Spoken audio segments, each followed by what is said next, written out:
Hey, Robert. How are you doing today, King? How are you? Happy Wednesday. I just had about one story for today. I'm doing good, Robert. I can't complain. God gave me another day. Can't complain. I'm doing great. Just the weather changing. It was raining here early this morning, but it stopped now.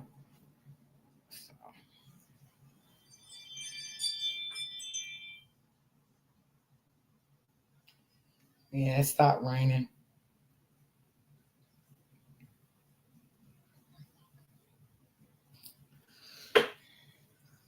So I just had a story that I want to share about this young girl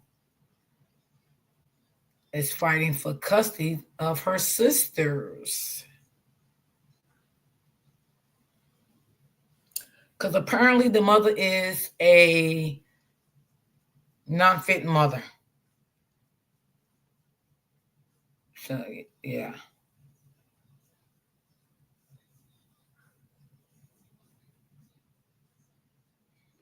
So I was just waiting for a couple more people to come in.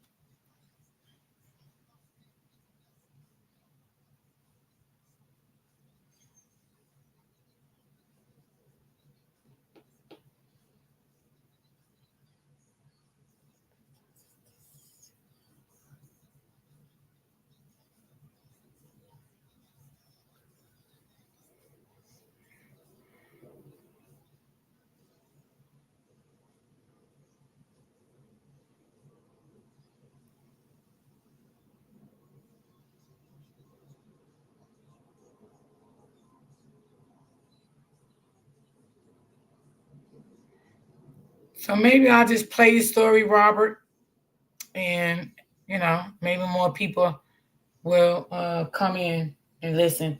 But this girl, I've been following her. She have a big following base on TikTok, Instagram, and YouTube. She has been abused by her mother ever since she was a child, and her two young siblings has been abused by her mom. So now she's trying to get custody of her siblings, but she had came homeless at one point, and she started sleeping in her car because she lost her apartment because she was trying to take care of her siblings and everything. And I guess by the time she's sleeping in the car, the mother wasn't there for her. The mother had gave her temporary custody of the children, but then when she got in a bad position, the mother wouldn't help her out with the children. The children wound up sleeping in the car with her too. So long story short, she's back on her feet. She's doing good. She had a big following base over there on TikTok, Instagram, and YouTube. I follow on YouTube and Instagram because I don't have TikTok. But her supporters have been very good to her. But she made sure her sister was taken care of the whole time they were sleeping in the car. She would take them to the Y, make sure they get showers, change clothes every day, brush their teeth, get their hair combed, and everything like that. She did what she can do as a big sister. So I'm going to play the story. And then maybe if not today, maybe tomorrow I will go back and play some of her like videos when it like the apartment she got now when she first moved in the apartment. And she got some good followers. Like her followers bought 99% of everything that they have in their house. When I say everything, everything. Everything they have in their house, down to the beds, furniture. I mean, she really has some good supporters because they rolled out with her through her entire journey, and she used to always go live and stuff, and when they would go take showers and stuff at the Y and stuff like that. It was sad. It really was. But for her to be so young, she went through so much trying to raise her little sisters, you know what I'm saying, and give them a good life. So I'm just gonna play the video.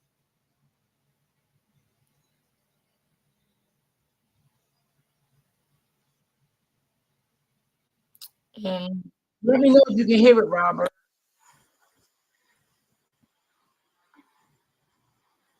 Agree with the girls staying here. We haven't even really had like a adult conversation.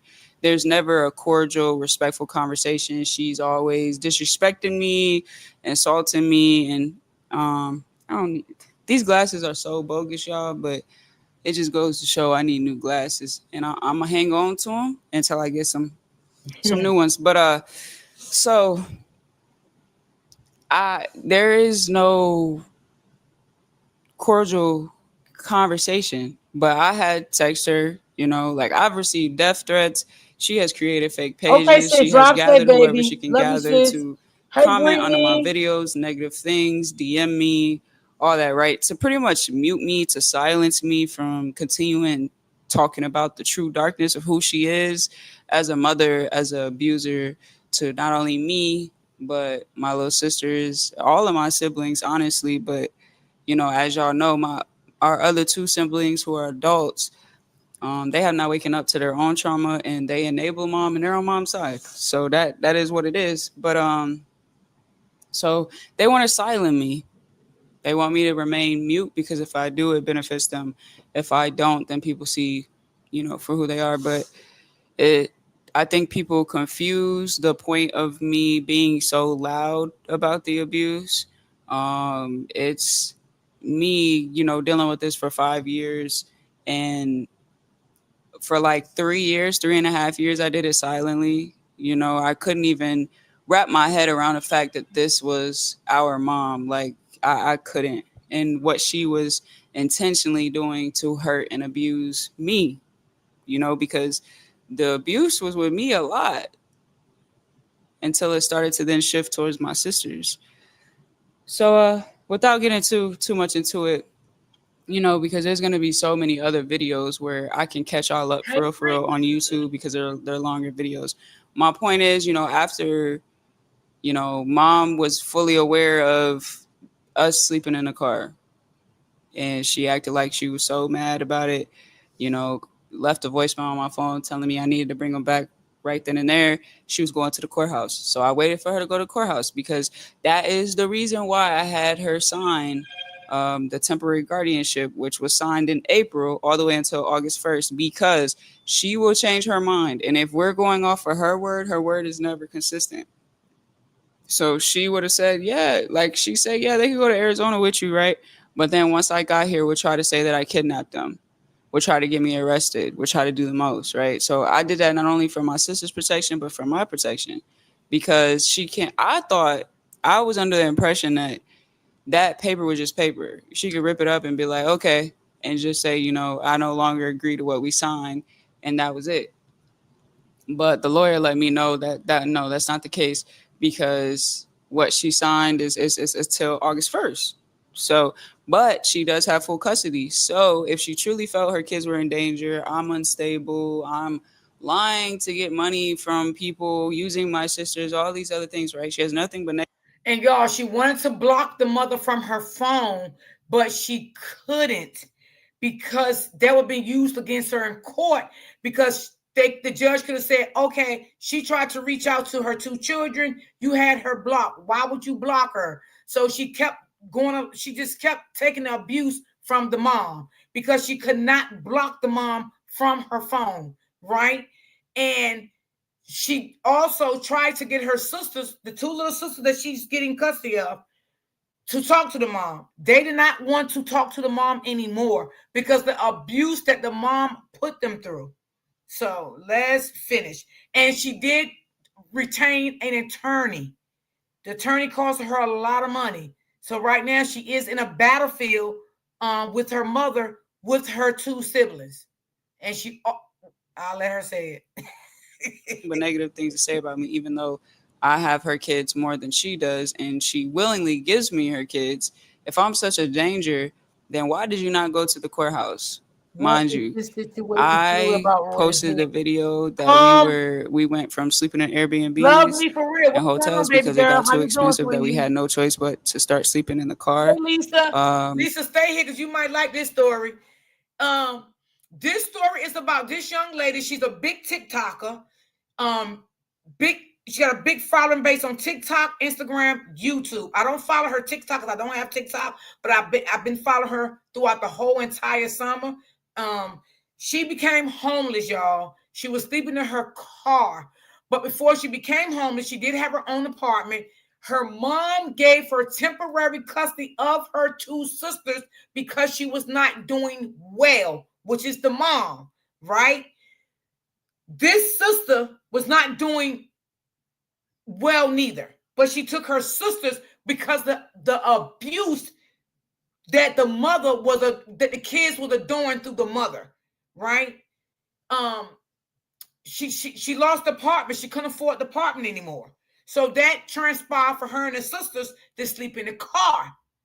So when she started sleeping in the car, she was waiting and thinking the mother would have stepped up to be a mother and said, "Send the kids back to me," because she could no longer take care of her siblings. But she did what she can do to take the siblings. She said her mother is a narcissist. She said her other two siblings is down with the mother and they are against her. So let's listen to the story. So that's a little bit I told y'all. That was like 2 days before my sister's birthday, Tink's birthday, which is May 29th. I posted the first video like May 27th. It got back to her the day of my sister's birthday or the day after, because I know the girls had called her and I got that recorded too, but that's obviously going to be proof for the court. So I'm not going to expose that. But the girls were pretty much saying, you know, she expected my sisters to call and be like, "Oh my God, Mom, we want to come back with you guys. We're sleeping in the car." And she expected me to call and be like, "Yeah, this is too hard. Like, things are getting too difficult. I'm going to have to bring the girls back." Which, mind you, she knew in April that we got evicted, you know, again, due to picking up her pieces, putting the girls first, and her being able to do whatever, making my life 10 times harder, is how we ended up getting evicted in the first place. Me getting sick with ovarian cyst, and then my mental health being compromised by being in the middle of a custody battle of my sisters and the stress that comes with that, and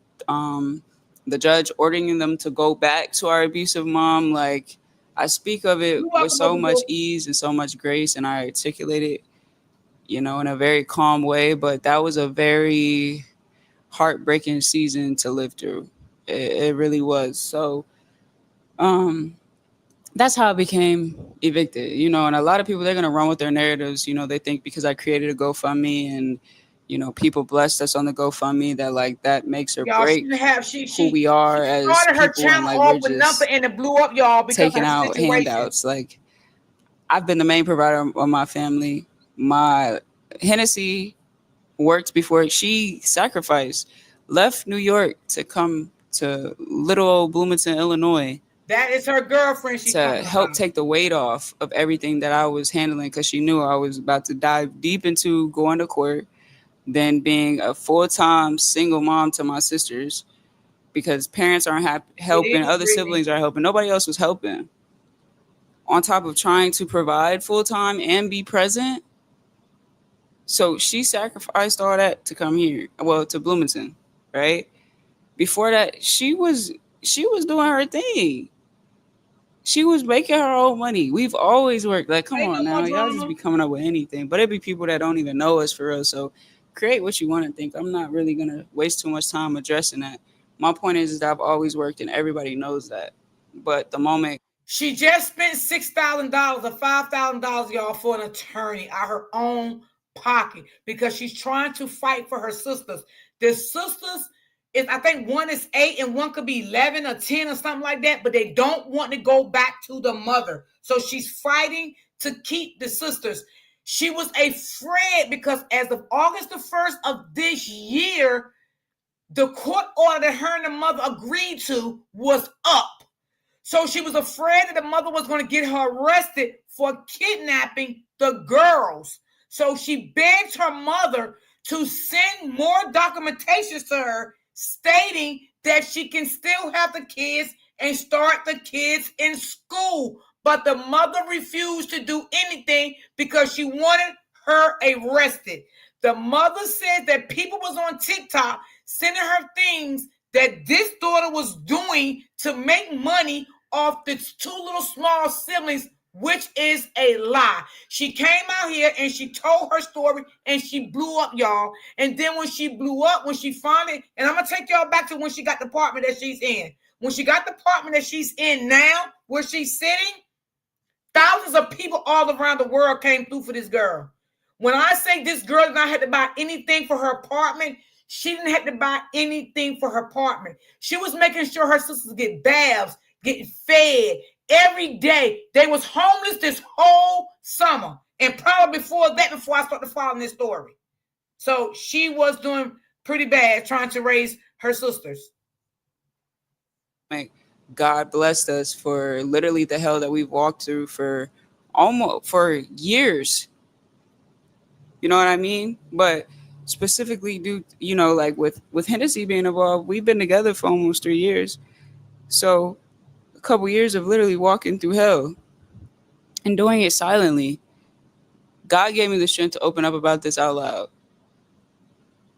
But regardless of if I had 1 follower, 2 followers, 6,000 followers, 1 million followers, like, y'all don't understand, like, that's social media. But when I turn off my phone, when y'all turn off your phone, guess who has to walk through this path? I can't turn it off. I can't turn this story off like a cell phone.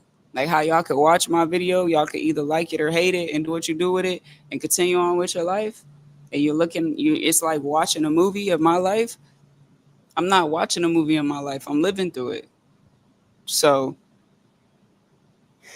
yeah. Anyways, I'm rambling. Back to the main point. Mom, when a month after, she said she was going to go to the courthouse, I waited, didn't hear from her for a month. Then out of nowhere, she's like, I can't sleep. I'm going to call Mackie tomorrow. I'm like, the girls haven't heard from you for a month now. You know what I mean? And then she goes straight into it. That's none of your concern. It hasn't been a month. Get your facts straight. Da, da, da, da. The usual.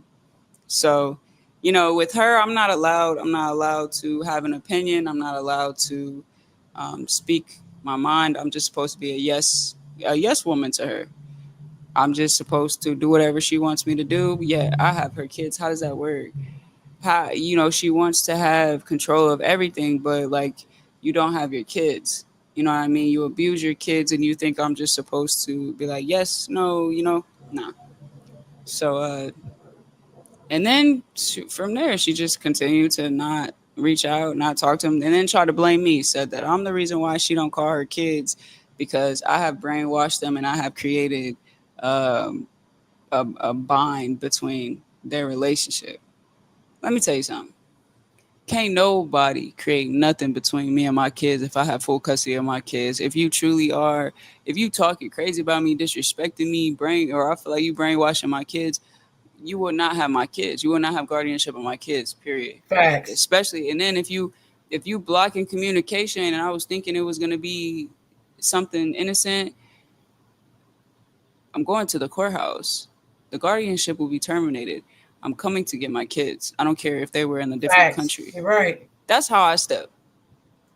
That's how a real one would step for theirs. But as we know who our mom is, it's excuses and always gets pinned on me why she can't do this, why she can't do that. Right? But she's spreading lies and saying that, she gave guardianship until August 1st. But that's it. And that she can't do anything because of the papers that she signed. So she has no choice but to let it play out. That's false. She has full custody. She could have went to that courthouse. If she truly thought her kids were in danger, she truly wanted her kids, she would have said, yes, I agreed to give temporary guardianship and I signed it for my oldest daughter to have my youngest children until August 1st. I did not know they would be living in this type of situation. That is a danger to my kids. I want to end this You're right. guardianship. It's exactly. But Too she easy. chose not to do End that. it. She And let then them I would have kids had to live in bring the them back car from with the Arizona. sister. Or So we the would have had sister's to trying figure to out say some she way to really get the didn't care kids about back. the But it kids. would have been on me to bring them back.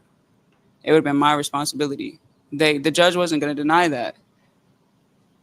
So some of y'all are just at a very low frequency. Like your logic is not where it needs to be to even be able to handle the capacity of this situation. You just don't have it. And take it how you want to take it. I'm not sugarcoating anything. I'm at a very high frequency when it comes to this, and so you have to be on that same level to be able to understand it, because y'all don't get it. But so yeah, so she could have did that. She didn't do that, and then she went on and didn't talk to her kids for a month. You thought your kids were in danger. You didn't like that they were sleeping in the car. Blah blah. You blame me. All these other things, but you didn't do anything about it, and you didn't check up on your kids to make sure they were okay and if they were safe. Right? You know why? Because she does not believe that narrative. That is the narrative she tries to get you to believe, to think that I'm the bad guy. Mm-hmm. I'm about to lose my train of thought. But yeah, that's the narrative she tries to get you guys to believe, that I'm the bad guy. And everything that I say is facts. This is exactly why we had to leave Bloomington, Illinois, and come to Arizona. Because when we were in our hometown, my mom was only allowing me to have them every Exactly, weekend. Lisa. Even when she kicked Tink out at 11 years old and she came back to stay with me in March, and I was That's his homeschooling sister, her, y'all. She and I kicked her had to own drive to daughter pick her at up for a 11. couple hours to go to the library to do that. She didn't want to make it easier. She didn't want me to have Tink Monday through Friday, or even Mackie Monday through Friday, for them to stay at the schools that they were at, to make it the transitioning easier for them to go from being with me and then going back to her. She transferred their schools, didn't care about their feelings. And then when she kicked Tink out in March and the homeschooling thing and all that, she just didn't want me to be able to prove on paper that I had them full time more than she did. But my lawyer even said that she obviously didn't pay attention to the hearing when we went to court the first time, because she hasn't been proven unfit. She has full custody. So sadly, it doesn't matter how often her kids were at my house, because she's not an unfit parent. She can do that. If that's what she want to do, that's what she want to do. And that's sad, because that means, so the court will know that I'm the one really truly doing all the work emotionally, physically, Absolutely, financially, educationally, medically, right? With no rights. Literally, it's like, it's hard to do a lot to get them even it their was bare hard for her to minimum do a lot care. of stuff The because she judge didn't would have know full that, custody. but they don't care. Parents can dip and dabble as much as they want. So yeah. So I had text her, to let her, I was hoping that I wouldn't have to go through with the lawyer, and you're I right, could just get Brittany. mom to agree to another like couple months, or even till December, to let the girls start school here, because school starts in Arizona sooner than it does in Illinois. CC, Illinois baby, don't start thank till you. like end of August. Here in Arizona, it was July 24th. So seeing if God will work through her and she would realize that she is only resisting and not truly caring about what's best for her kids. No. She said absolutely not. They will be here August 1st. You're not going to give me an ultimatum, because I told her. I said, I'll give you until tomorrow. If not, I'm getting a lawyer. And that's that. And she said, you're not going to give me an ultimatum? Go get a lawyer. You're going to need it. What else she say? Pretty much that I got my phone. I forgot. Like, I got a camera now. I could look at my phone. So,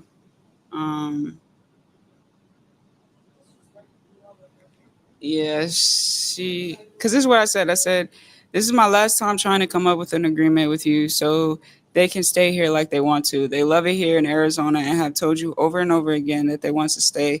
School starts here in a few days, and I would like to enroll them for the school year. I'll let you think on it. Let me know by tomorrow. Otherwise, I will be taking this all to court again, but this time with a lawyer. It doesn't have to be the whole school year. We can do until winter break and reassess. Because I knew, like, she trying to work it out with her mother, y'all, but she wanted her siblings in school. When she said August the 1st, she meant last month. Okay, that's what she meant. And she said until December, meaning when Christmas break come, she will send the kids back to go visit their mother. But the mother is not trying to work out anything with her, and this girl don't want to have no charges pressed against her with those children, because the order that she had to keep the kids, it ran out. So she have to do what she needs to do to protect herself. So this is the reason why she told her mother, I'm going to give you to this day. If I don't hear from you from this day, I'm going to get an attorney, because she had to protect herself, because she know her mother is evil and mean, and the mother will get her arrested, because the mother had threatened her before that she would get her arrested. Like, for her, hearing a whole another year, that's too much for her. Like, you gotta understand what a narcissistic mother or a parent, they don't care about their children or what they're dragging their kids through, because they don't even recognize what they're doing is abusive or is damaging emotionally, physically, and mentally. So she cares more about how she looks. If I wouldn't have said anything or posted anything, she would have texted me and said, because before I left, literally, she said to me, when I was just asking for Tink to come to Arizona, because I knew my mom had a strong grip on Mackie, and mind you, she was only letting me get them on the weekends, because she didn't want me to get them full time, because she didn't want me to go back to court. But she had kicked Tink out. Tink was already staying with me, so I knew it would be easier to ask. So when I asked, you obviously know my situation. I'm going to take the opportunity to move back to Arizona, which I was at 3 years ago before all this happened. And Tink's already been living with me, so she wants to go with me to Arizona. She was, no, Tink's not going nowhere, Mac's not going nowhere, right? But then it's all just a front. Then it was Tink could come, but then, this was in person. I didn't record it, but she was like, I already know what your end goal is, meaning she knows that I'm going to continue to go to court and fight for my sisters. So she looked me dead in my eyes and said, I already know what your end goal is. And she told me she was being realistic, that Tink coming for the summer would then probably change to her wanting to stay for the school year. And she knows that. But we would reassess it when it got closer to it. But she's portraying this other thing as if she was just this good mom who thought she was doing the right thing to send her kids to Arizona with their sisters so they can have the time of their life. And I made it seem like more than it was. Then I had her kids in a dangerous situation, sleeping in a car, blah, blah, blah. Reality is, the truth is, which is what I've posted, is me and my sisters had to go as far as we could to be free from abuse for any of this to happen. In order for any of this to happen, for another court case to be open, for a lawyer to get a home far, far away from our abusive parents, family members, get out of that negative, toxic environment, right, was to be all the way over here. Back where I started, when I first started to get away from all that 3 years ago. So if I didn't come here, none of this would happen. Me and my sisters, I still would be going through the same thing that I go through with our mom. So yeah, so after I text that, she said there would not be a reassess because you didn't hold up your end of the bargain with just the summer deal. That's what I agreed to. Get your lawyer, because you are going to need one, especially when I bring up how you've been using and exploiting your little sisters for financial gain for 2 years now. Also, you won't win again because you are trying to remove them out of their home state. Illinois doesn't take lightly to that. Better do your research this time, lying ass unstable creature. And you don't give me an ultimatum ever. Thirdly, you do not have permission from me to enroll them in school, and your little temp guardianship is up next month. Right? So like I said, y'all heard what I said. You heard what she said. Any chance that she gets, she's going to take to insult, be disrespectful, sit on her high horse. She knows that she's benefiting off of a broken system, and that the system is going to give her chance after chance to have her kids, even when she doesn't have her kids. And let me just break this down for y'all. Let's just talk about 13 months, right? Because it's about to be a year since. Okay, it is July 27, 2025. Let's go back to June 2024, right? So 13 months, stick with me. From last June 2024, I had my sisters from June to December. That's 6 months that I had them. I went to court in September. I had legal full custody from September to December 20th. October. No. Yeah. But it was like the end of September. So it ended up end of September to end of December, December 20th. I'll put the actual dates on the screen. But I only had like legal permanent custody by the judge for 2 months.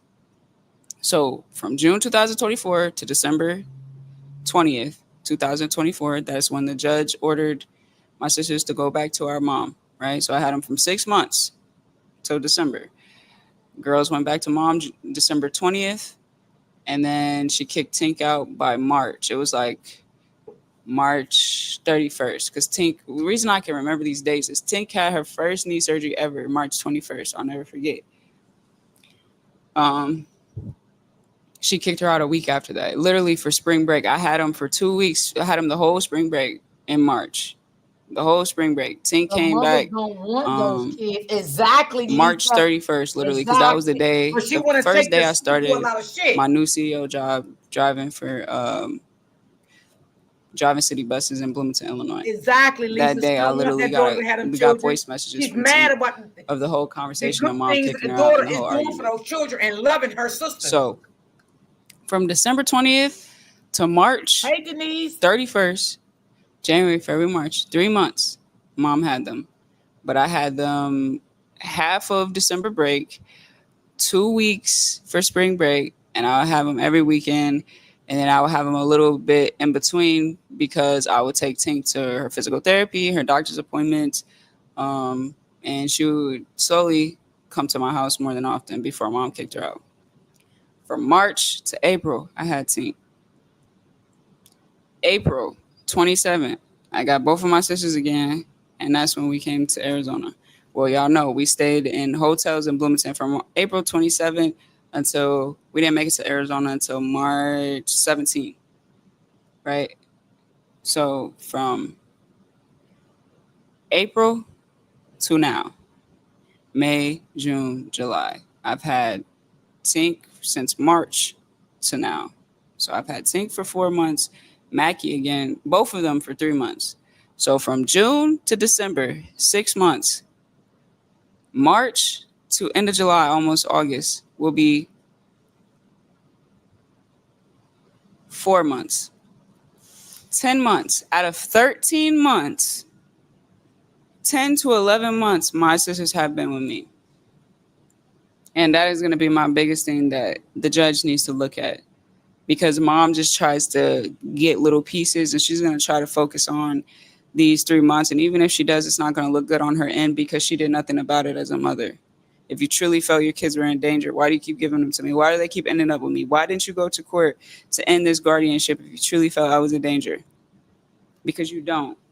The reality is you don't. You're just doing that because I brought it to social media, which I have every right to. You know, people have their own opinion on, oh, you shouldn't post this, you shouldn't do this, da-da-da-da-da. I did that. I have to bring light to it. And at the end of the day, you're not going to understand this calling that God called me. He called me. He didn't call all of y'all. You see who's in this room with me right now?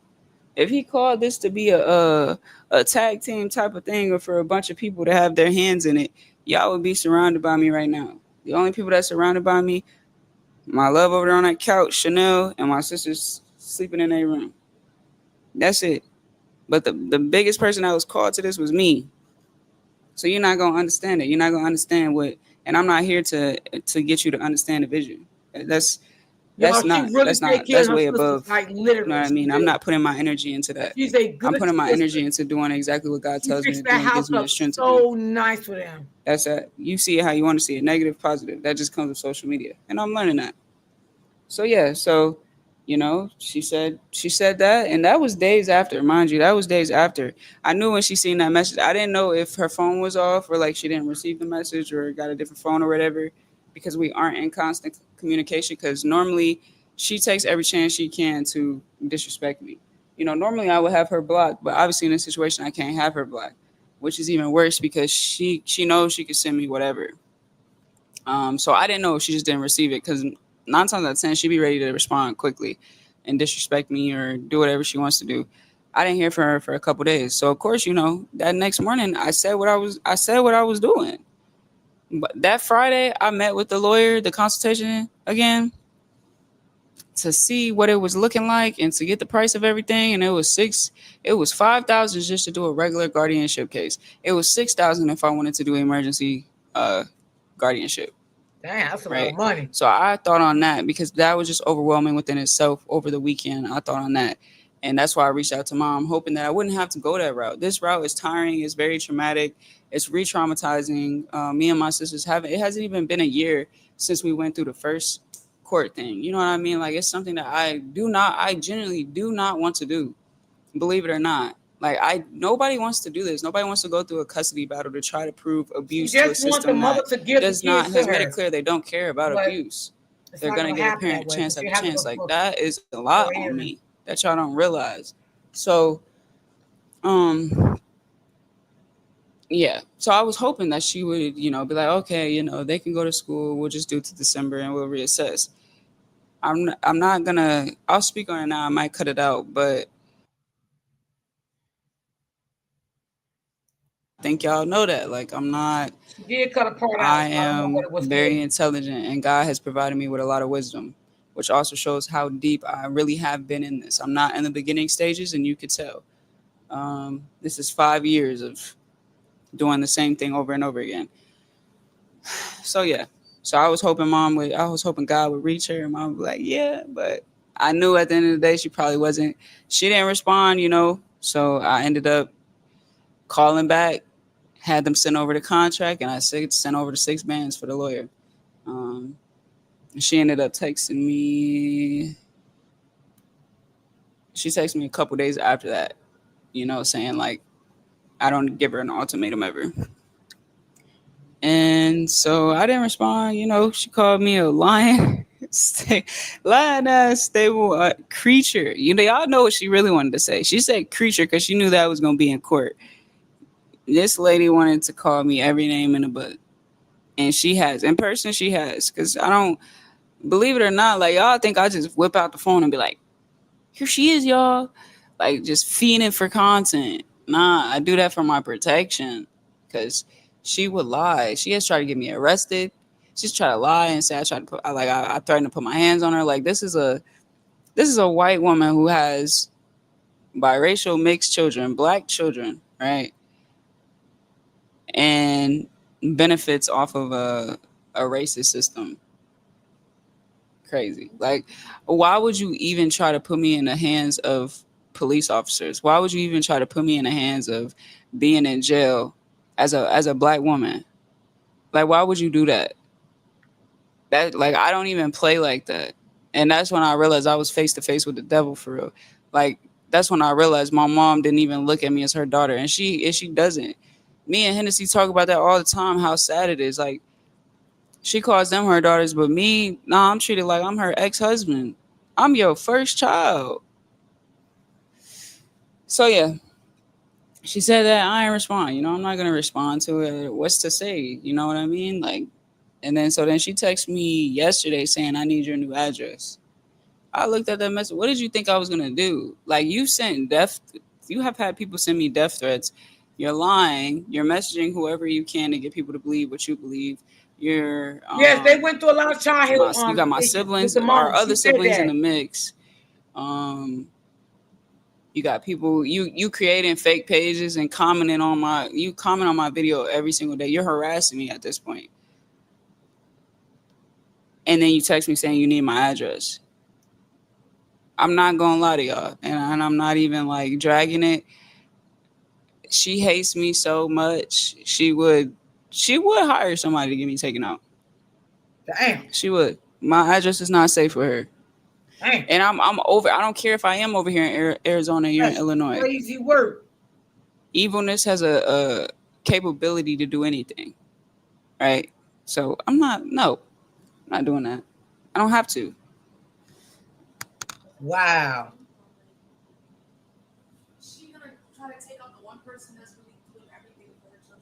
That's Yeah, the Hennessy just girlfriend said that's talking. dumb because she's gonna try to take out the one person that's doing something for her children. Yeah. So yeah, I didn't respond to that. Then she said, "No need for the girls to come back home right on the first. They can come right Like before the school dad starts and back the up." mom probably And hate the dad. I'll screenshot this Yes, and put it Lisa. on the screen. But I Absolutely. took I her name agree. off of it. I had it under her full name Brittany with the said, I and wrong wow. emoji.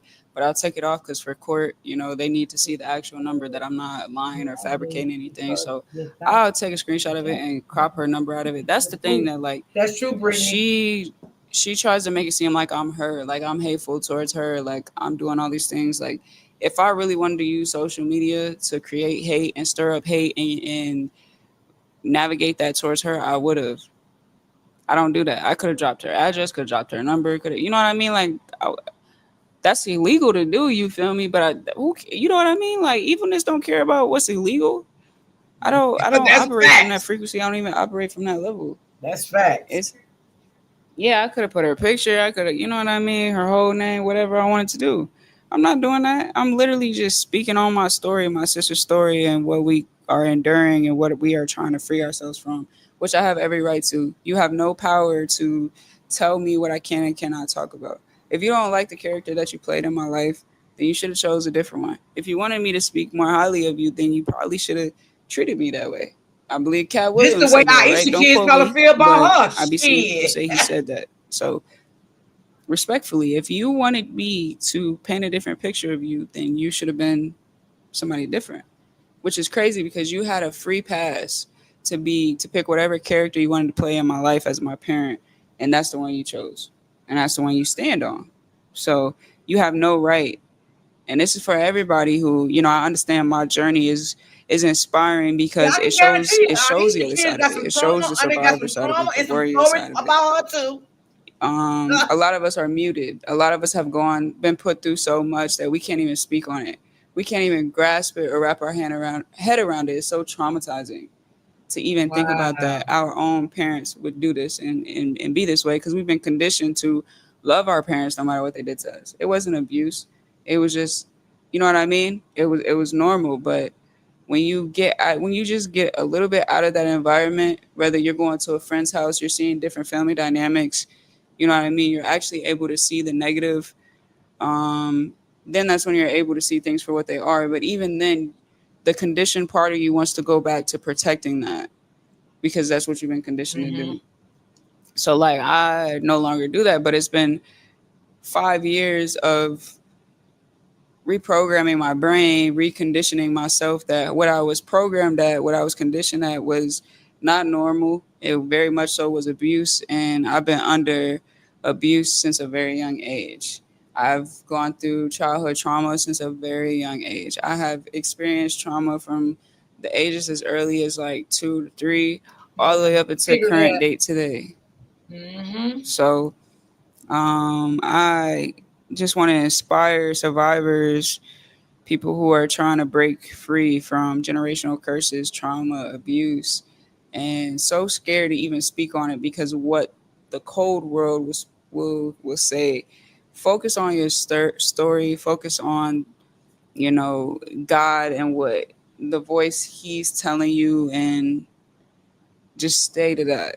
Stay close to that because it seems like the world is colder than what it is from a surface level, but when you break through that, you will reach who you're supposed to reach. Facts. And so that's She's what we've very seen with intelligent. You mine can is tell that, that. you know, I went from 6,000 followers to 200K in 2 months because Told y'all my she blew story up. reached When she who came it's out and told her supposed to story, she reach, blew and it up. will continue to, And people jumped because on I'm her raw and story authentic, immediately. and it's just my story. That's all I'm posted is my story. So I understand whatever phase you're in. If you are in where you can't speak, it's unspeakable. It's too hurt to speak about. You don't have the strength to turn your story, take back the power of your story and what you've been Amen. through, and to be able to share it with the world. Amen. I get that. So, you know, stay within that space and just be graceful with yourself and focus on yourself. Eventually, you will. And if you don't, it's okay because it's not for everybody. That's why God handpicked certain people to be able to deliver this, because it comes with a Amen. lot. It comes It with a does. lot more It, than it what we does. already have dealt with, So, but your story is everything. Your story is one of one. Even my story, there's a lot of people that can relate, but nobody's story looks identical to mine. So, your story is your power. It is your right to speak on it whenever, Absolutely. however you want to.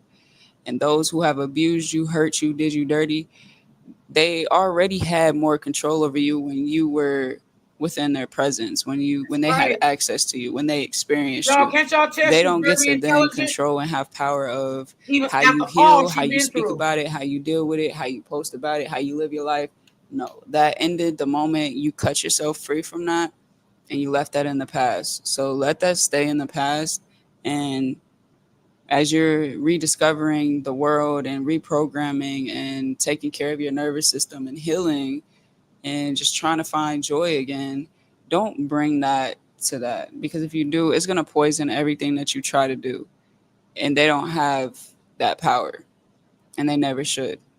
And Yes, there's really, always going to be somebody really is. negative. There's always going to be somebody that's trying to poison your spirit, your energy, and you just got to mute it. They trying to mute you, you need to mute them. And this is Mhm. advice to myself. I'm gonna look back on this video and be like, Bree, you spitting right now, but you need to take, because I struggle with it as well. It's still very fresh. It's a lot to take in. Have you ever seen the magic Right. glasses that can see clearly without glasses? And This I just glasses can not only admire see her far how away, she's but trying to also fight see for near. her little sisters. Damn. I'm not used to when I post a video, I already got so many like comments coming in by the second, likes coming in by the So second, is DMs Lisa. coming in by the second. You know what I mean? So it's easy to get carried away with that, and you get consumed with that, because you go from feeling not heard, feeling not seen, or just nobody caring in general, not even negative, not even positive. Like, everything is open. Your comments, you can look at it, you can go through it. There ain't much there. Your DMs, there ain't much there. You know what I mean? You can literally say the last time somebody DM'd you to now, it's like I can't even. If I like opened a DM, and let's say, because it's been a time I've opened a DM and I was like, damn, I need to go back to that DM. I can't even find it now. Like, I would have to go through so many just to get back to one I seen a couple days ago. I'm not used to that.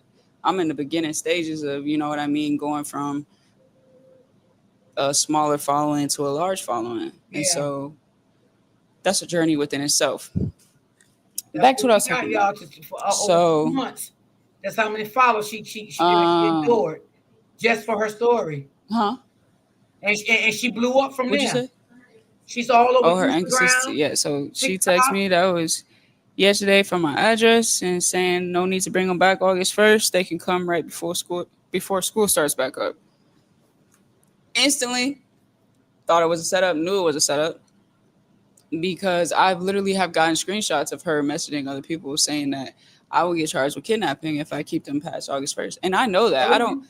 I'm smart, y'all. Like, I'm telling y'all, I work overtime to make sure that I don't do anything that's going to jeopardize what God is trying to do. That I don't react out of emotions or act out of character or do anything without thinking logically, because sometimes it can get me turned up. It can make me really angry, and if I crash out or whatever, it will ruin everything. So that's Right. another thing that people don't realize is it's way beyond strength. It's like being emotionally mature, like regulating after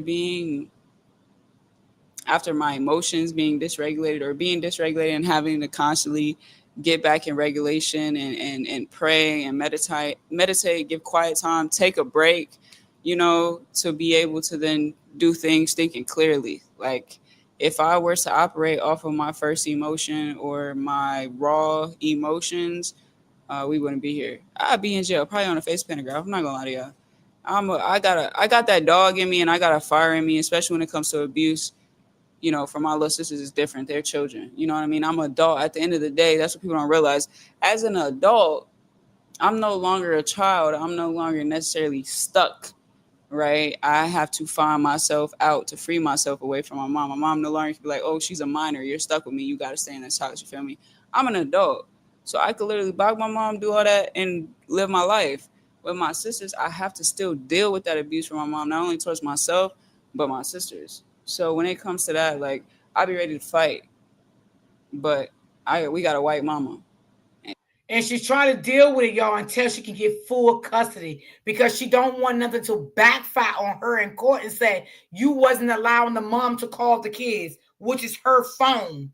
You know what I'm saying? So she's trying to deal with everything that she can deal with so she can get the full custody of the children because she don't want the mother to go in court and say, well, she wouldn't let me call the kids and blah, blah, blah, blah, blah. Even though the two little sisters do not want to talk to their mom, y'all. So let me just make that clear. The two sisters do not want to talk to their mother, but she still does not block them from talking to their mother because she don't need anything against her when it's time for her to go to court. And she'll turn on you real quick. Smart about so y'all not about to see my face on the pentagram. I got a clean record. I ain't never been to jail, never been to arrested. I've worked hard, right, to beat the odds where I am right now with being a black gay stud in America. Hello?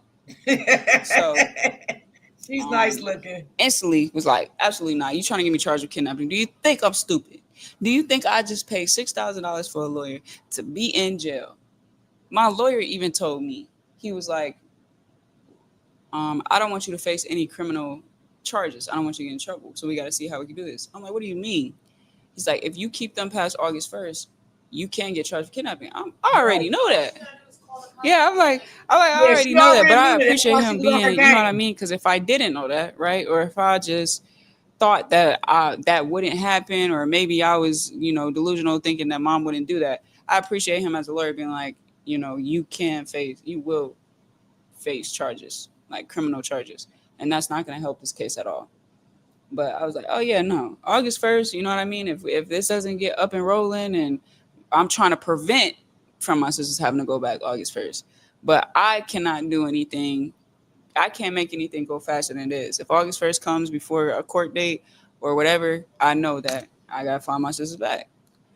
So I already know that. You know. And a text message no is not enough. And that's exactly what I said. I said, unless you fill out more paperwork, they have to come back on the 1st. I'm not getting charged for kidnapping. And she said, put a 9 after the 1.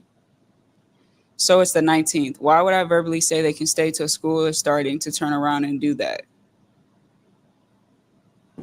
I mean, just like the message you sent before that, you called me a lie. Now, she know how her mother is, y'all, right? So she don't believe anything that her narcissistic mother is saying. She know her mother will get her arrested, okay? She know that, okay? Now, she says in her own mouth, her mother is white.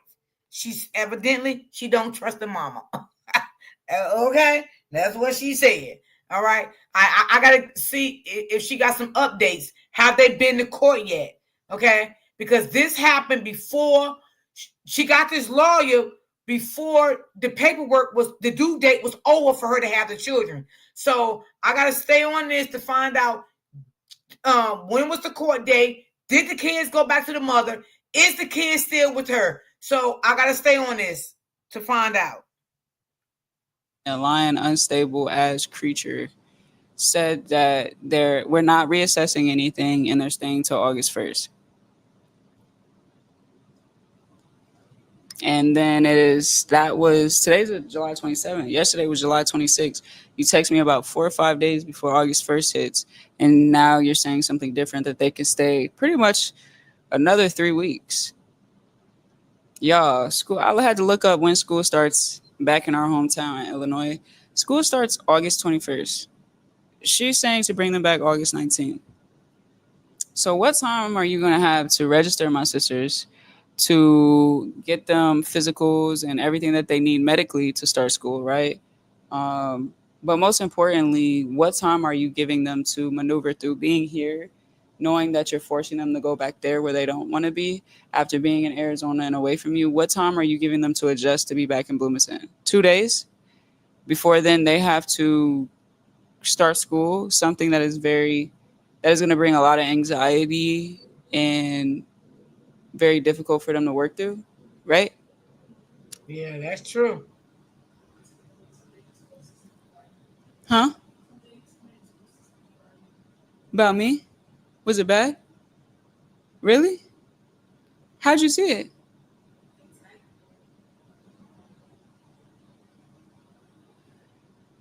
Yeah, the people continue on what they want to post. It's okay. I'm feeling drained. Y'all can see I'm drained talking about this because it's a lot. Oh my god! Now y'all see why I don't do a lot of these videos because this is just talking about.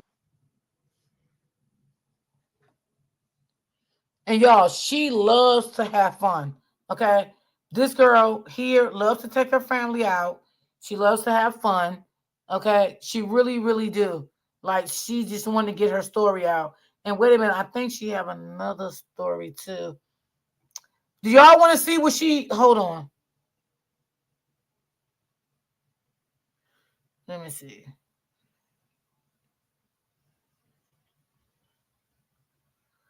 Okay. She got one here breaking her silence, and then she got another one here. There is two things I don't play about. So hold on, we're gonna listen to this one. There is Now, always I someone to remember this talk one to at right New here. Jersey's 988 Suicide and Crisis Lifeline. Hold Whether you're on, facing y'all. mental health struggles or substance All right, this is where it's gonna get long. Uh, I think this video I'm just gonna get into everything, and it's gonna make me feel so drained. But now I just want to go ahead and get into, what people are also saying that my sisters have not been with me since August 1st. It's August 19th. We're gonna go over these text messages with mom, and I'm gonna put them up here so y'all can see them too. This is gonna be a lot. This is gonna drain me. I'm already knowing. So after this, I'm probably not gonna be able to talk about much. That's why I talked about all the other stuff because dealing with a mom like this, like, is so draining. And mind you, I don't even have like contact with her on daily basis. It's just the contact that we have about the girls and trying to come up with an agreement. Like, that part is draining. Just that, like, I would love to be no contact with her, never have to talk to her again because, yeah. So I first want to say I made a video talking about this as well. It's gonna come after because I recorded it like after my birthday, so you're gonna see that. Like, so don't be confused.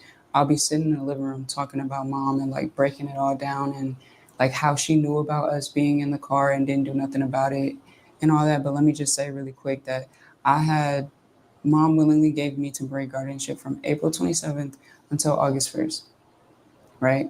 Um, and she found out that we were homeless, sleeping in the car, literally a couple days before Tink's birthday, my sister's birthday. So around May 29th, I Yep, think she I sure actually did, seen it right Brittany. on her I always birthday said on May that. 30th. Yes, I She did. found out right. She went It off would on my drain the sister. She shit went out off of on you. me. She said that I needed to bring them back and that she was going to the courthouse. So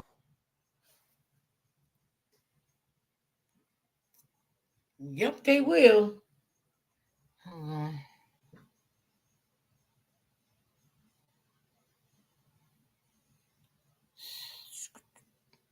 I don't know. If it's-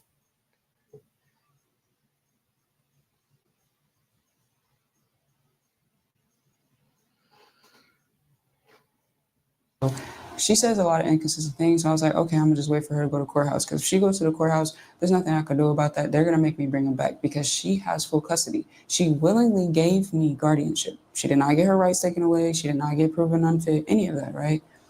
She said she was gonna go to the courthouse. Never went to the courthouse. We didn't hear from her for a month. So she knew, made it known that she knew we were sleeping in the car, threw jabs at me, threw jabs at us, and then didn't call or check on our kids for a month, knowing that they were sleeping in the car. So this is the type of mom I'm talking about that I'm dealing with, right? And then a month goes by, and out of nowhere, she texts me like, "I can't sleep. I'm gonna call Mackie tomorrow." I'm like, the last time you said you were going to the courthouse, you haven't called. You know the situation we're in, and it's been a month, and now you just want to call them. And then she's like, "That's none of your concern," and da da da, like all those other things, right?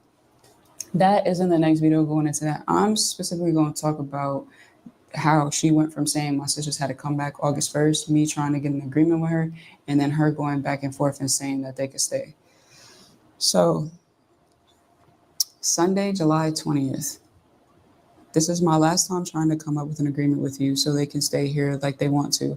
They love it here in Arizona and have told you over and over again that they want to stay. School starts here in a few days, and I would like to enroll them for the school year. I'll let you think on it. Let me know by tomorrow. Otherwise, I'll be taking this all to court again, but this time with a lawyer. It doesn't have to be the whole school year. We can do until winter break and reassess, right? Because we're in Arizona. School starts much earlier here than it does back in Illinois. School starts here on July 24th. So I reached out to her again 4 days before school started here, asking to get them to be able to stay and to enroll them. Right. And then I let her know, like, if you don't let me know by tomorrow, then I'm going to go to court. Because at this point, it was July 20th. So my guardianship was going to end August 1st. And once that happened, if mom literally texted me and said I need to bring him back, I would have to, because then it would be kidnapping at that point, because I didn't have anything else that said I could have him past August 1st. She said Tuesday, July 22nd. So 2 days later, there will not be a reassess because you didn't hold up your end of the bargain with just the summer deal. That's what I agreed to. Get your lawyer because you are going to need one, especially when I bring up how you've been using and exploiting your little sisters for financial gain for 2 years now. Also, you won't win again because you are trying to remove them out of their home state. Illinois doesn't take lightly to that. Better do your research this time, lying-ass unstable creature. And you don't give me an ultimatum ever. Thirdly, you do not have permission for me to enroll them in school, and your little temp guardianship is up next month. Right? So I didn't respond to that. I was like, lying as unstable creature is crazy. So typical narcissism, right? She's standing on, she's not reassessing anything. I didn't keep up my deal. What was my deal? I'm confused. Like, she even said to my face when I asked to take them to Arizona that she even said that she knew what my end goal was, meaning she knew that I was going to take her back to court. So you knew this and still willingly let me take your kids to Arizona. She's pretty much taking advantage of the fact that she knows the system is always going to be on her side, no matter how abusive and neglectful she is.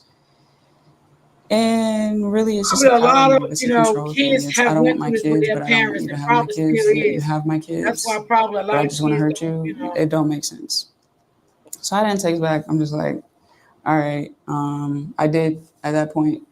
I did exactly what I said I was going to do. I contacted my lawyer. I retained the lawyer. I paid Let me just scan through them and stopped brainwashing them. I didn't respond. I don't Because think at this point, brainwashed. like, I just you're think her so up and loves down. her, Like, and you she need know to make a they decision. know One they minute can you're telling me they're cook not staying with past good, August and they 1st, know that they're they are coming in back. good hands. Not Then the next they minute you're want to be texting with me her. telling me they can stay until August 19th. They know if they Then go you're back to the saying mother, you're they're gonna be consider them abused. staying until winter break. But it's my fault. I've said dirty things to you. No, I haven't. I don't even communicate with you like that unless it has to do with my sisters, and you know that. But never taking accountability. And then her saying she don't even know where to get the papers. Proof that it's always me doing everything. The paperwork that we have now, the temporary guardianship, I found those papers. I got those papers. I gave them to mom. I had to stay on her to sign them. I had to help her fill it out. Literally, I was like face to face with her, helping her sign the papers, right? Like, I do everything. Now it's like, I'm here, you're there. Now you got to actually go to the library. Now you actually got to print it off. Now you actually got to sign it. Then you got to scan it back to me so then I can sign it. But even then, like, I still do the majority of the work. You feel me? So she's like, You're a yeah, I good didn't sister. I ain't respond. gonna lie. You're a very good sister. And then she's like, if they're your first priority, then you would let me communicate with them and stop brainwashing them. Here's the thing, y'all, that like really goes over y'all head, and for the I'm gonna just call y'all the the little peanut head community that really thinks that, oh, I'm brainwashing them, I'm coaching them. If that is the case, then why is mom allowing them to stay with me?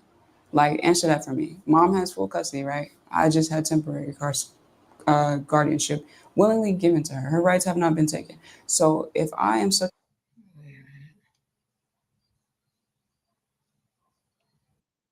your hatred in your heart for me and the moves you have made will keep you from getting full custody, among other things. You had got what you wanted and had them for the summer, and nothing is ever enough. You have to make them hate me as well. I will never understand it, but like I said, not the subject at hand. Let me know if you agree. Stop posting them on social media and allow them to have a regular life. While you are retaining an attorney, I will be as well. Not a good look. Everything you've done for money. So, a lot, right?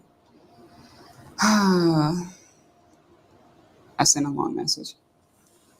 Let's stay on topic here because we both know in court it can get real ugly and everything will be put out that you have done. It only shows me always ending up with your kids somehow, most of the time willingly. So if you truly believed I'm so hateful and making your kids hate you, why keep letting them be with me then? Let's be realistic here. You have not talked to your kids all summer. Phone records don't lie. Now you want to add speaking with them in video calls just to look good on paper. Forcing Tink to speak with you even against her will. How does that look as a mother? You still have yet to make any real effort to repair your relationship with her after kicking her out not even 5 months ago. All of this has nothing to do with what's best for your kids or what they actually want. It's about what's convenient for you as always. When it comes to the social media part, I will not be controlled. I don't post anything negative or dangerous with them in it. So I'm supposed to continue being their main caregiver and doing everything for them, but can't ever post them. You make comments like, let them be normal kids when you have no idea what their life looks like here. But you can obviously make a guess that they're happy and doing well. Otherwise, none of this would be a consideration. I can count on one hand how many times you talked to them in 4 months, even when you knew the situation they were in. Did you call, make sure they ate, send any money? No, only text messages blaming me for everything. Yet still allowed them to be with me. This isn't just you put what you want on paper and I agree to everything. This is a mutual agreement, and I refuse for you to be the parent that you have been and for me to constantly pick up the pieces and still get controlled or treated like I'm the problem. Most importantly, the girl's feelings and wants never being considered. I already have a lawyer and you know that. I'm waiting to see if we actually agree on something. Otherwise, I will go the other route. So you're telling me that it's not healthy to obsess over your partner 24/7 like I do? What you've described there is often associated. This is what she said. You stopped letting me talk to Max, so I stopped calling, and I have proof. They were supposed to be good with you, and you had them sleeping in a car. You only have a place because your followers pay for it. When I found out you had them sleeping in a car, I told you to send them home. You refused. I did give you a link. I had 1 month to help. I no longer receive link because I'm not in that income bracket anymore. Why would I think they wouldn't eat when they were in your care and responsibility for the summer? If you couldn't care for them, you should have. You see what she said about the support? She's jealous because the daughter supporters was helping her financially with her and her siblings. That's why the mother didn't like that. But you knew your daughter was in the car sleeping with your two youngest daughters was sleeping in the car with her sister, but you never called them and said anything to try to send money for no food, no clothes, no nothing. But you're getting mad because the supporters stepped up to help her. What kind of shit is that? You shouldn't have dragged them out to Arizona. You will not bait me. Either you agree to my terms or they are back here. I do not have to negotiate with you. We are not in court. I have people from your social media following that have messaged me. The only reason DCFS was not called on you while you had them in the car was because I told the woman threatening to do it to please not do that, and that they would be back home with me this month. I never asked you to take my daughters last summer. They were with Trey, Gabby, and Kai. You snuck around doing all that and only had them because I had to move from one place to another in result of getting out of an abusive relationship. You even convinced yourself that this narrative you created is real. You need to.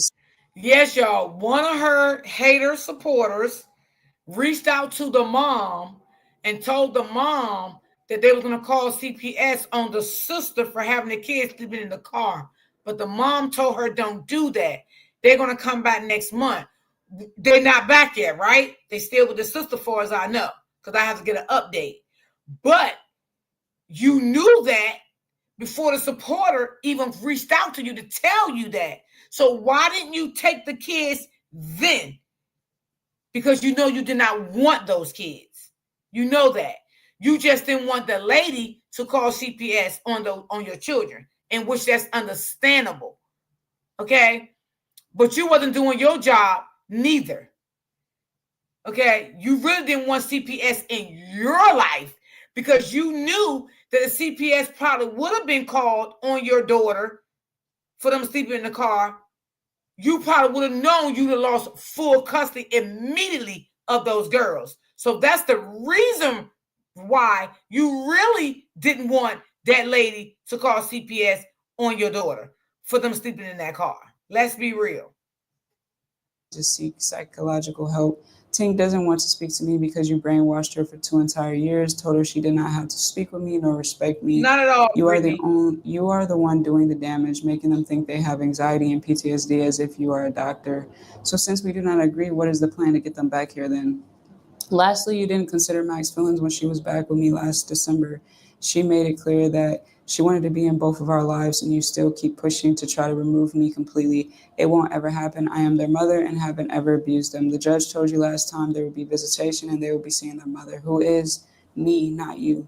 You better think how court went before, because the judge told you in the state of Illinois, if you cannot prove that I was incapable of making my own life choices, they will be with me, their mother. I'm doing better than ever. Got a new car with a note that is helping build my credit. I got my first credit builder's loan, which is also building my credit. I will be able to buy a house within a year, God willing. God is preparing me to go to court with you once again in defeat. You now screenshot that, Brielle.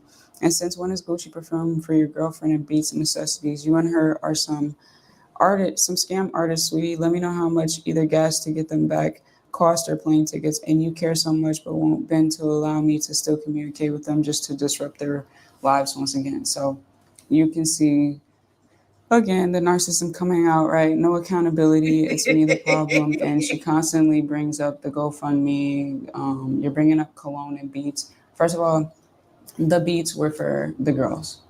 And even if they were for me, did you see everything else on there? Like that's all you care about. And so this is how I definitely know that it's our mom and our other siblings and relatives behind this, because the same things that mom are saying to me are the same things that are being sent to me by fake pages, fake numbers and stuff. Like, so yeah.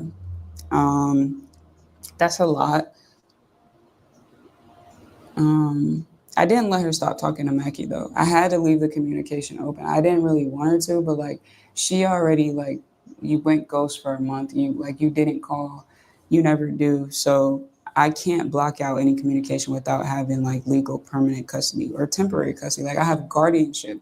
I can't just block her out. And then to say like they were supposed to be good with me. So like gaslighting me. Like they're your kids at the end of the day. Even if I had them for the summer, like, and we were staying at an Airbnb or we were staying at a resort or we were staying, in my own apartment, like you as their mother should still be making sure that they're good. Enemies just don't want me to be great. Camera died again and overheated. So the last thing that I was saying is that like our moms should still be checking up to make sure like her kids are good.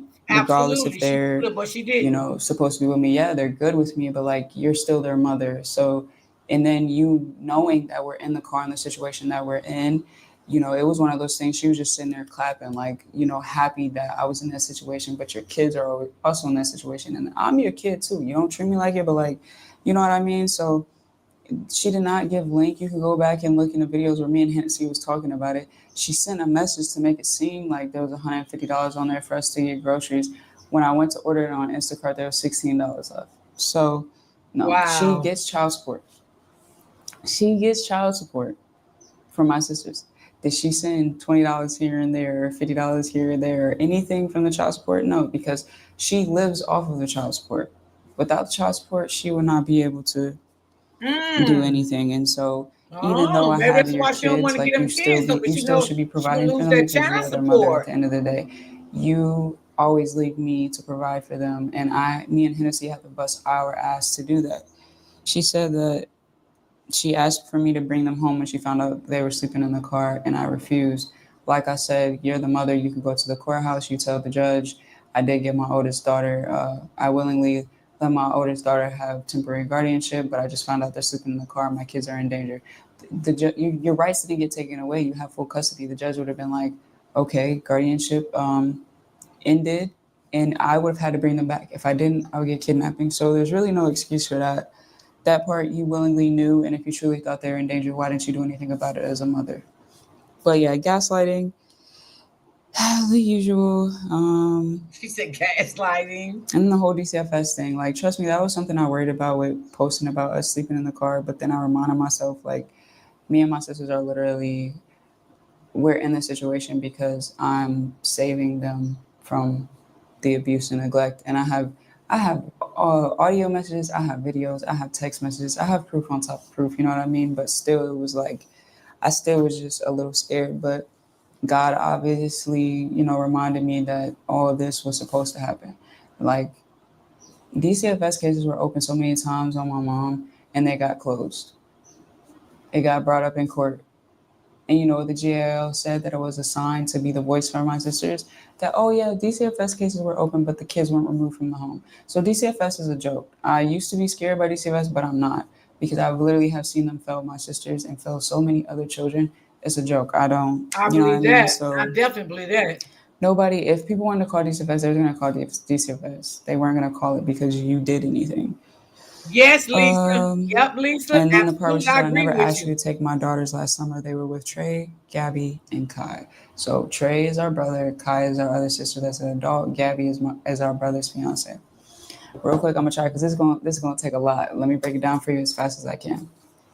So last summer, right, from June to August until I got the apartment that we got evicted out of, right, I was homeless at the time because, like I said, left Arizona to come back to Illinois when mom caused the accident. I was taking care of mom, taking care of the girls. After mom used and abused me and no longer needed me, she put me on the streets. And then I ended up homeless for a year and a half. And during that year and a half, that is when mom was at the peak with her abuse, because she knew the only person that would speak up or do something about it was me, and I was homeless. And I couldn't go to court if I didn't have a home. So she put me right where she wanted to put me. I went through hell. My sisters went through hell. It was so much abuse and neglect, like my sisters being left home alone at the age of 7 and 10, like throughout the night. Mom was in a very abusive relationship. So that's what I'm going to focus on here. Mom was in a very abusive relationship. And that is a big part of Mackie's PTSD right now, because Mackie seen mom get slapped. She was there for the fighting. She seen mom get hit. They've been in the car where they were arguing and he was really angry and he was like slapping on the car, swerving the car. He told my sister like she had to use the bathroom when they were on the highway. He said she could piss on the seats. Like there were so many things going on that Mackie and Tink had to see while mom being in that abusive relationship and choosing men over them and doing whatever made him happy, which means he didn't care about her kids. So he didn't care that they were 7 and 10 years old, and Tink had to take care of Mackie, and they had to feed themselves, and there weren't ever food home. And me being homeless, trying to work out of that, still bringing them something to eat, still buying them groceries, still doing all these things, right, even while homeless, trying to work as fast as I can to get a home so I could get them out of that situation. Our brother and sister, they weren't involved at all. They didn't know nothing that was going on because they weren't active in their lives. And we were not on speaking terms because they enable mom and blame me for speaking out about it. So yeah, Mackie Yeah, that's seen bad, that, Brittany. right? Tink seen that. And so from June to August, I had seen Kai, she's 22. She's 6 years younger than me, right? My sister, I had seen her somewhere. I can't remember. I think I was driving Uber and I had picked up one of her friends, and she had texted me like, "Hey, that Uber's for, my friend, whatever. I want to come out and say, hey, if it's not cool, it's cool." We hadn't spoke, so that's why it was that, right? In my mind, I'm like, at the time, I'm like, it's cool, whatever. Like my siblings have always had a big piece of my heart, so I'm like, let's see, I'm gonna give her the benefit of the doubt. She hugged me. We had a talk. She was like, "I miss you. We all need to get together, like me, you, and Trey, and we need to like squash all this, blah, blah, blah." Right. So, that's how we kind of got back in communication. And like we met up and we kind of had a talk, but you could tell like it still was a lot. Like it was a lot to like move past. But my main focus was, hey, look, the girls. Like I am so close to getting a place, but the girls, it's to the point like neighbors are calling, they're seeing things that they shouldn't have to see. And I was really worried about my sisters possibly being in the crossfire of that domestic relationship with mom and her boyfriend, that we weren't going to have sisters anymore, or they were going to go in the system and it would have taken me so much longer. So it was like I came and sat down with my siblings and was like, yo, put everything to the side. Let's focus on our little sisters and what they're going through. I really need y'all to like support me, support them, and help us. Can y'all take the girls in, let them stay here for the summer from June until I get a place. It's only going to take me about a couple months. I'm right there. You know what I mean? And even then they were saying like, oh yeah, we could do that. But I could tell that, my brother has always been the type like, man, that's a lot. Like, I don't, you believe that I could do it, but I don't believe I can. Like, they always expect me because I'm the oldest and I handle it and I do it and I don't make excuses. Even when I was 23 and I first got my sisters, like, I just did it. You know what I mean? Like, I wasn't prepared. God prepared me. And that's how I am the mother that I am now, is because I put in the work, I put in the effort, and I just kept trying until I got it right. So I'm just, telling him like, yo, you just have to try. Like, you just have to show that you care. You just have to give the effort. Like, you have to start. But like, if I'm I'm playing voice memos of mom's abuse and the way she's talking to them and stuff, and they're like, oh, this makes me want to cry. Like, this pisses me off, right? Like, because they don't making want it to seem leave like their they mother care. like Like, that, they but they really do it. fooled the hell out of me. Like, my discernment, I think I was pushing my discernment to the side because, like, I would rather I do all my that sometimes. siblings, rewrite our story, because the life that we had to live and the trauma we had to go through was the story that our mom wrote for us. So I would love for us to no longer let her be in the middle and break us up, and we all come together as siblings and like be stronger than ever. Like, still at this point, after everything, I'll have to talk about that later, but like, why me and my siblings weren't talking in the first place, like, to come together and just do that, like, I was willing to do that. My heart was open for that. So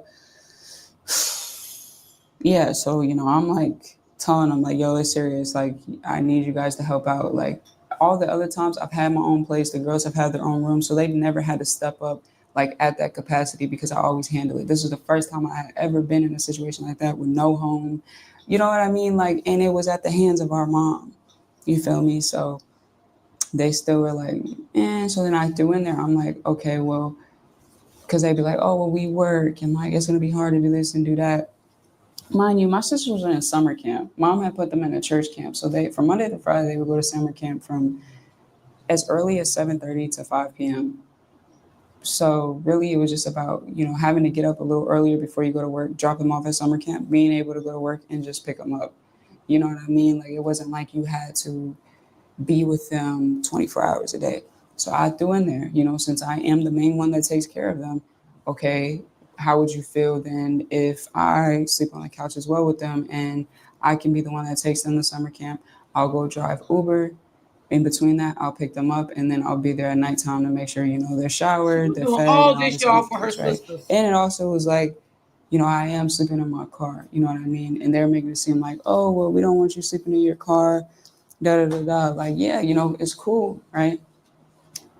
So mom wasn't allowing me to see the girls or really like talk to the girls. So if mom knew that I was the one behind all of this, she wouldn't allow them to stay at my siblings' house, right? So what we had to do, which was all me, all my work, is I'm like, all right, we gotta be smart with the way that we move with mom because she's gonna sense that something's going on. Yo, Because this the girl biggest thing really is smart. She's that very my intelligent. sisters never really stayed the God night bless at her. our siblings' house. Like they rarely stayed the night. They really rarely hanged out with them. That's how inactive they were. So this is how we had to go about it. It was like, it couldn't just be that my sibling called and said, hey, can the girl stay for the summer? Because that would have been too much of a red flag, because if it was from me, it would make sense. But from them, Right. mom would be like, They don't go there anyway. y'all really rarely call or see them. Mhm. You want them for the summer, you know what I mean? So we had to move a different way. So it started out where they came over for like Tink's birthday. It was around Tink's birthday. So it was like they came over for Tink's celebration birthday, right? I was there as well. And then from there it was like, hey, the girls want to stay the night. Is it cool? Mom was like, yeah, it's cool. Nothing about it. And then it went, hey, they want to stay another night. Kai's like, yeah, I've really been spending time with them. And then from there, it just continued to just be like, they've been having fun. They just want to stay for the rest of the summer. And mom didn't really That's sad, y'all. fight it because she already was neglecting them and didn't want them in the first place. And everything that she had going on, it was kind of like, cool. So the way mom makes it seem like is that she made the decision to send the girls to my siblings' house because she was in an abusive relationship to try to get out of it. But that's not really how it went. And the whole time, even though my siblings were in communication with mom, I was the one behind all that. I was the one that did everything. Yeah, I was the one that got up early, got my footwork. sisters ready, took them to summer camp, and then went to work and had to drive Uber and then pick them up, brought them back, make sure they were showered, did their hair, fed them, all that. Like, it was me. Yes, there were a couple nights that like my brother, his fiance, and Kai, like they would cook something, but it wasn't every night. It was mainly me making sure that they ate. There was a couple times that they did, buy food or whatever, but it was me. Like I was the one taking care of them just there. And we all were sleeping on the couch. I was sleeping on one couch, Tink was sleeping on the other couch, Mackie was sleeping on the floor right next to me, and our siblings home. Right? And so this whole time they knew that. Then I got approved for a place in July, but it wasn't ready until the end of August. So then they knew, all right, she's not going to be here that long. And they already knew that, like, I'm not going to be here that long. So then, they knew, like I was telling them, once I get my place, I'm going to court and I'm fighting for custody of mom, for the girls against mom. And, they were acting like they were going to support it. They were going to be there. Like they were going to testify, all these other things. Right. So, also was a time where mom, her boyfriend that she was with almost killed her. Like it was really bad. This was around like July 4th. Yeah, around July 4th. I remember this, right? Around July 4th. Wow. He had beat her up really bad. Like really, really bad. Like, cause she was saying that the girls were going to come stay the night one night because they had already been there, for like a month and she hadn't really seen them. So she was like, yeah, the girl, I'm going to pick up the girls and they can stay the night, a couple nights, and then they can come back. And so when it came to the day that she was supposed to pick him up, she kept saying like, oh, I can't remember. I'll have to bring the text messages up, but kept pushing the date back and had Anybody want excuses. to donate to like, my channel? oh, you can. Rashad's sister's in town. So that was her boyfriend at the time. So we're going to spend time with her, blah, blah, blah. But then ended up calling Kai, crying, saying that he beat her up really bad. They were in a hotel. He beat her up really bad, held her hostage in the hotel for days because she had so many bruises. Her face was so swollen. And that pretty much the hotel secretary peeped it when they were like outside of the room. And I guess they were arguing again. And it was a lady and she called the police. And then that gave my mom the strength to, she talked to the police. She didn't press charges though, but she just wanted to she wanted them to drop her off at Walmart so she could get a different phone and then call my sister so she can come get her from 45 minutes away. And so even then I was pushing Kai. I was telling Kai what to say to her, what to do in this situation. Like she needs to go to the police station. She needs to file a report. She needs to press charges. She needs to get an order of protection, right? She did all that. So we're thinking, okay, she's going to get out of this situation. She ended up even, this is so long and it gets so messy. I was sleeping on a couch with my sisters there. My heart's so big that in that situation, I still felt the way about my mom and I wasn't going to get involved in that because my mom continues to be in toxic, abusive relationship. Like I witnessed attempted murder on my mom when I was 3 years old. So at this point, I am 27 years old, and here we are again. You continue to do these things. And then after she put my sisters through, I had no words for her. But I did not wish any hate on her. She came and stayed at my siblings' place. I went and slept in my car for a couple of days so she could have safety. But then you know what she ended up doing? She went home. She did go to the court. She did get her order of protection. She did get the police thing, whatever was press charges. She went back home. She dropped the order of protection. She dropped the charges, and she was back with that man. And me and the girls were driving because the church, the camp that they went to was literally behind where mom stayed. I was driving them to camp and we seen mom with bags getting in the car with the same boyfriend that just almost killed her. And she lied to us. I see why she won't cuss their her car's friend had broke down and they were stuck or whatever. And I literally sent the video to our siblings and was like, she's lying. And they said that to her and she just put the sad face and she had nothing to say. So yeah, it's a lot.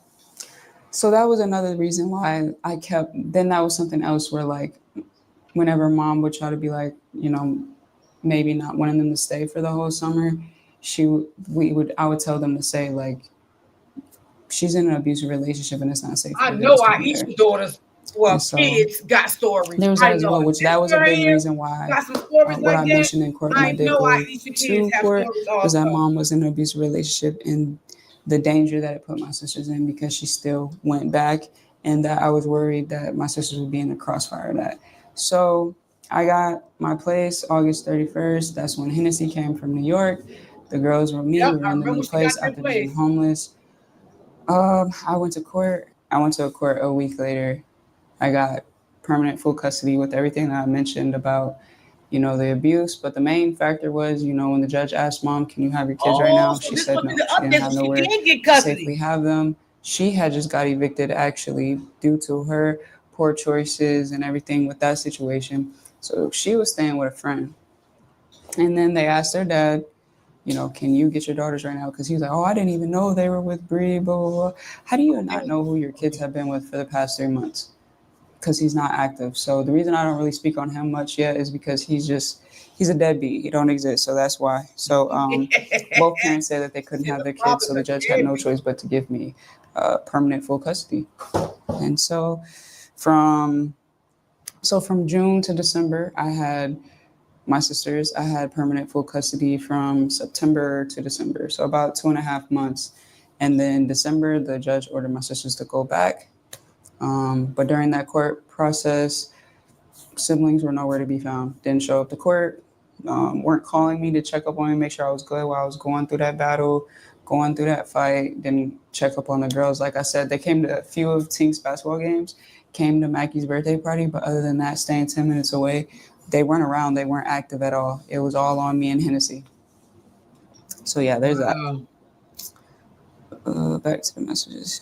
Then that I'm convincing myself with this narrative, and that they're making it seem like I'm the one who needs psychological help, but really the sick one is our mom and our other relatives. Like, obviously, it's very clear that I'm the black sheep. I'm the scapegoat of the family. I've made it clear that I'm breaking generational curses, and this is them literally not trying to let go and wanting me to stay so they can use me, abuse me. And, I'm the main supplier of the family. That's the reality. Like, I'm the glue of the family, yet I get so much heat from the family. Wow. And yet again, saying that Tink doesn't want to speak to her because of me. No, Tink doesn't want to speak to you because she sees you for exactly who you are. You just kicked your 11-year-old out. She's seen you for who you are. I don't know what to tell you. And when she comes to me and she talks to me about it, I don't say, oh, you should still respect your mom or all this and that. No, I teach her about abuse. And because guess what? If I were to enable that, then she ends up in the type of relationships that her mom are in, or she ends up in, no, I'm not doing that. I'm setting my sister up for success. I'm helping her with her healing. I'm helping her realize her worth and helping her realize that it doesn't matter who it is. Your mama, your daddy, your grandma, me, Hennessy, anybody, if we ever abuse you or cross that line, it's clipped. You do not owe it. Nobody gets free passes around here. So, That's right. And like I said, that I'm making them think that they have anxiety and PTSD and like that I'm not a doctor. I don't need to be a doctor. It's called self-awareness. It's called me going to therapy. It's called me actually being in these spaces and doing the work and realizing it took me, I didn't even realize I had PTSD probably until my early 20s. I didn't realize my Yeah, mom you was a suffer so narcissist much and I had been trauma. under her abuse until 23.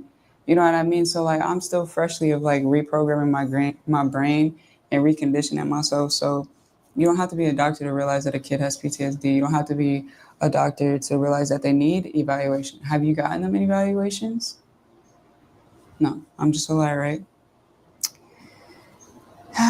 And then, the really thing that I hate is Mackie is 8, right? And so Mackie's very confused because she's the youngest and mom can manipulate her the most and control her the most and like love bomb Yes. her and like give The her these younger good sister is feelings and 8. just try to make her forget about all the bad things that she's done to Maggie. Like Maggie is the one that she physically abused. She would hit her for no reason, for crying or whatever. And Maggie is neurodivergent. So, she just doesn't know how to handle her, So there's that, but she tries to make Mackie forget that by love bombing or doing these things. And so I believe it. yes, what 8-year-old is going to say that they don't want to be with their mom, even if their mom is abusing them? That's why it's so important for me to get them away from that so they can actually see the difference of that and this and get them in therapy and all these other things so they can process that. Because if not, she's just going to end up an adult with all this trauma and not understand any of it. Monday, August 4th, I said, I'm not going back and forth with you. All that can be done in court. You realize you're not only making your life harder, but also your daughter's life harder. You're depriving them from a better life. But I'll tell the girls what you have decided. They were traumatized when they had to come back to you in December and you laughed at the videos of them crying. Here you are about to traumatize them again, let me know the date that you officially chose, and I will send you the prices of the tickets. So at this point, like, I was really beating myself up because, as always, like, I speak up for my sisters, and it was like, I'm not, like, I obviously have to bend a little bit. Like, my biggest thing is, like, I want my sisters to stay here. So I have to agree to things and negotiate with our abuser for something that I never want to do. I feel like you should never have to negotiate with the abuser. You should never have to co-parent with the abuser. Mind you, I'm not the ex-husband, I'm the daughter. And I'm having to be forced to not only have to still have contact with my abuser, because if I weren't taking care of my sisters, I would have no contact with her and have to co-parent with her. Like, so I don't want to have to agree to any of this. I want me and my sisters to be free. I want to be able to block her and everybody else and live our life. But, you know, right now this is kind of the situation. So I was beating myself up because I'm like, damn, did I not, you know, I should have bent a little more, or, you know, because I still spoke my piece, but like, you know, try not to go too crazy. And so I'm like, did I really mess it up? Like, do I have pride? You know, like, should I have just shut up? And I'm like, no, like, I'm not just going to lay down for anything. That's not what God Exactly, called me to Michelle. do. Exactly. So, That's and at this crazy. point, I'm like, all right, like, at the end of the day, the thing is, like, I can say whatever. I can say yes to everything she says. But the moment I make her mad or I do something she don't like, she's then going to say, okay, we'll bring my daughters back. Wow. And that's why it was important to get a lawyer, because it's like, I need this done in court, because just constantly having to go through mom and getting temporary guardianship, but then she changes her mind. And it's sad because the other two siblings, Like, the mother got them brainwashed. How am I supposed to create stability for my sisters when there's no stability underneath that? She said, actually, you are choosing to traumatize them because you won't agree to some phone calls and a video chat, as if sleeping in a car and being outside at parks and whatnot. I'm in over 100 degrees weather did not traumatize them. You are not my kid's father. I do not have to work around anything with you. And actually, I have full custody, so no one else has any say. You traumatize them by making them believe it will be so awful when they come back and get them all worked up. Stop lying to them as if you can just run off to Arizona and keep them. And another thing, if you look back on my TikTok, because I've been documenting this journey for 1.5 years, like the videos when my sisters found out that the judge had ordered them to go back with mom. Like, they were devastated, they were crying. Mom seen those videos and laughed at them. How do you see these videos of your children finding out that they're having to go back and live with you and they're devastated? Like, come on now. Also, since you did not let me stay in contact and you continue to be drama and change the narrative to pay all your bills, all contact will be cut with you, and Tink will not have the phone you bought her. Do not try to sneak one in her things. Hope your lawyer has educated you on how difficult it will be for a sibling to get full custody, and especially out of state, just because you hate me. I am only buying their tickets, not yours, so better run to GoFundMe for $40,000 more. And by the way, I stopped caring about what you thought a long time ago, so you're wasting your time. As always, the same thing that she's mentioning, the money, but it's like, you're saying that I think she was jealous of the help that this girl was getting. Like, as a family, wasn't traumatizing, about the money for her. But like, that was the after effect of breaking free from a generational curse, trying to save them from our mom. Like, that's how extreme the situations had to be to then finally get safety. But the fact that she doesn't take accountability, the reason of why we had to do that, and then that she stopped caring about what I thought a long time ago. But yeah, I'm the one that takes care of your kids. So like, how does that work? Like, you control everything. You don't take care of your kids. You disrespect me. You abuse your children. You neglect them. But then you don't care about what I think. Yet I have your children. Like, do y'all not see what's wrong with that? Like, and then just trying to scare me to make me think that, you know, I'll never win custody because she's the mom and I'm the sibling. Best sister. And then this was the recording. So make sure you tell the girls that the real reason why they cannot stay until at least Thanksgiving break is because you don't want to agree to them talking to me twice a week and FaceTiming once on the weekend. It's weird to me because you don't want to agree to Tink talking to me once a week, but yet she can come home and be around me every day. So make that make sense. But yeah, you know, you used to talk about how honest you were, and you've definitely gotten away from that. So hope you're really telling them the truth. And so with that, you know, this is when I was like going back and forth. That's like, the mother was talking, y'all. You know, I know you right now, you don't want to have to set up these phone calls and these FaceTimes and, allowing her to control things, but, not be here or be all the way over here and controlling things here and telling you what you can and cannot do. And, the whole social media thing, that's all just control. Like, cause she knows that money, eventually will come in from social media. So it's like, oh yeah, you can have my kids and take care of them and I'm not going to do anything, but you're not going to do this and that. And I'm going to be able to do this and that. And my thing is like, you have never showed consistency with the girls. And so you're only adding this to put it in paper so it looks good in court when we do end up there, because we will one day. And so, at this point I had to tell myself like, all right, like I pray to God and whatever happened. And I'm like, my sister's having to talk to her is never something that I want, but that's better than my sister's having to go back and live with her. And so, that's a heartbreaking thing that, me and my sisters and my family, we have to deal with. My sisters don't want to talk to her. And my thing is like, talk to your kids, listen to your kids, see what they want. What do they want? Do you ever consider their feelings? They don't want to talk to you. So you have to respect that. And if you really care about rebuilding your relationship with your kids, that's up to them if they want to. I hate that people make it seem like children don't have feelings and that they're not allowed to decide if they want to continue a relationship with a parent, especially after you've been abusive and neglectful. Like, as a parent, it's a one-way street to your kids of how you treat them.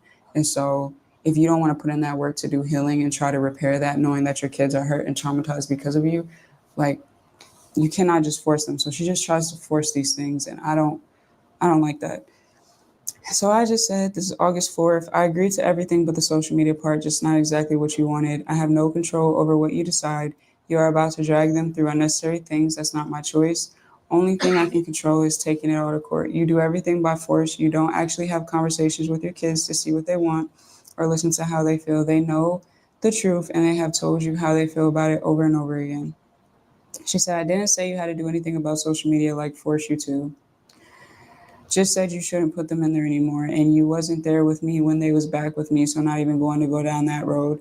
Let's agree on something so they can start school, but I'm overdue to see them, so I do want to see Mac around her B-Day and both of them on Thanksgiving break. If we can work out an open weekend before then and I could fly them home, then that would be great too.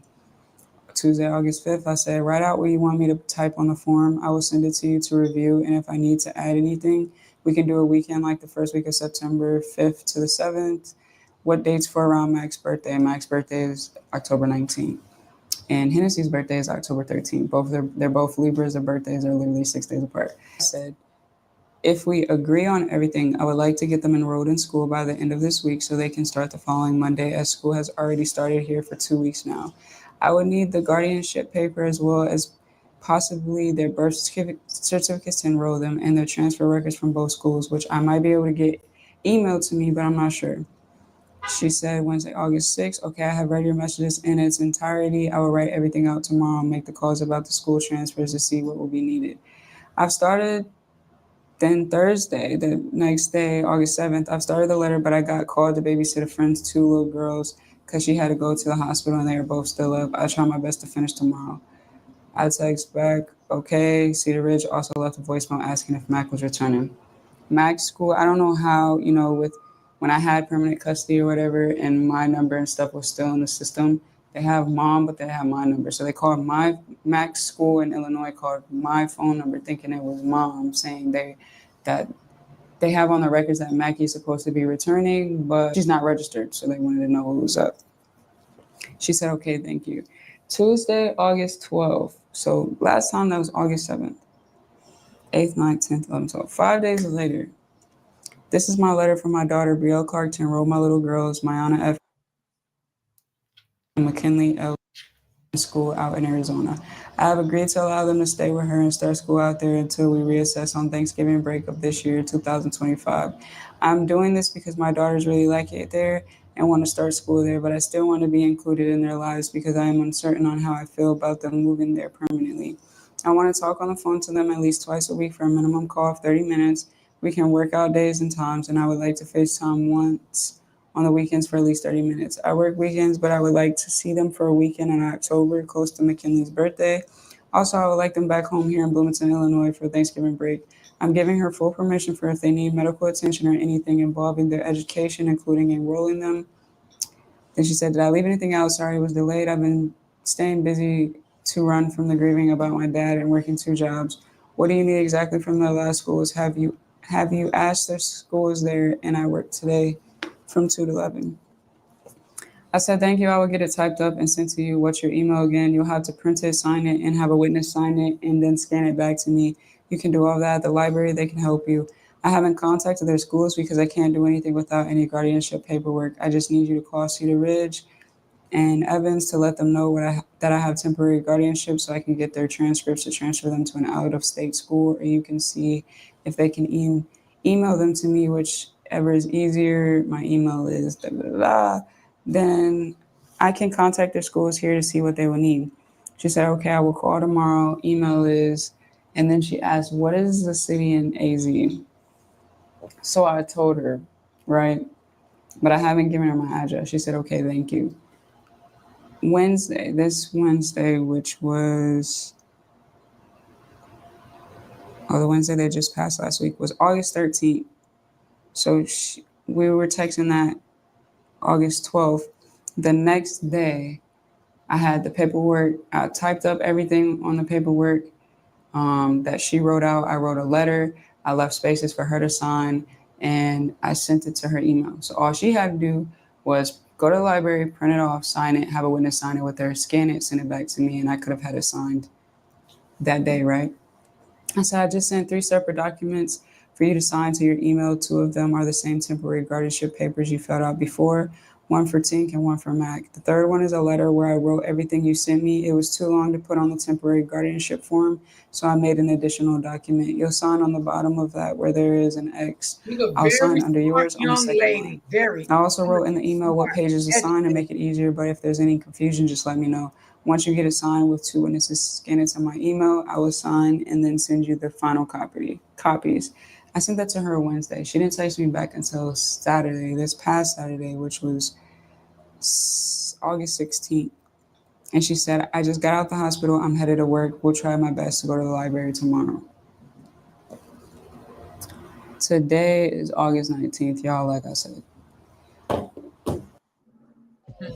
With YouTube Music Premium, listen ad-free, offline, and in the background.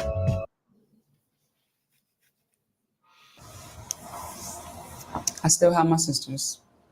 Paperwork has been signed, and Mom hasn't been signed. And as y'all see, all these messages and things that were said, if you look at my comments and negative comments, it's very similar things. So I truly believe it's our abusive mom gathering whoever she can and our siblings and relatives and whoever does commenting these negative things, the same things like, the GoFundMe, the Amazon wish list, all these other things. I truly believe they leaked my number, or they either leaked my number for whoever they've gathered to text me. At this point, I feel like our mom has been playing with me, I guess. I don't know if she's trying to plan something, but it really doesn't make sense. Today's the 19th. School starts in 2 days and back home. So, I don't know. And the lawyer thing, I can't really speak too much on, but I just want to say that, we put things on pause. I talked to my lawyer and everything, and we was going to file right then and there, emergency.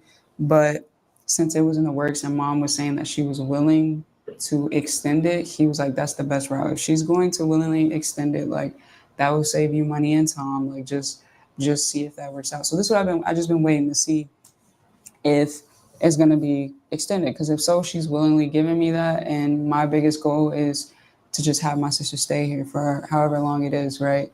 So now it's I contacted my lawyer to put that in there to see, what could be done about that or what he thinks we should do moving forward, because I still don't have anything signed.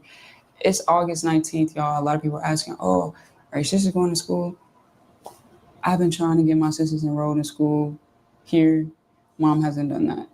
I don't have paperwork right now. I got my sisters with me, but I don't have any paperwork. I can't take them to the doctor. I can't get them medical insurance.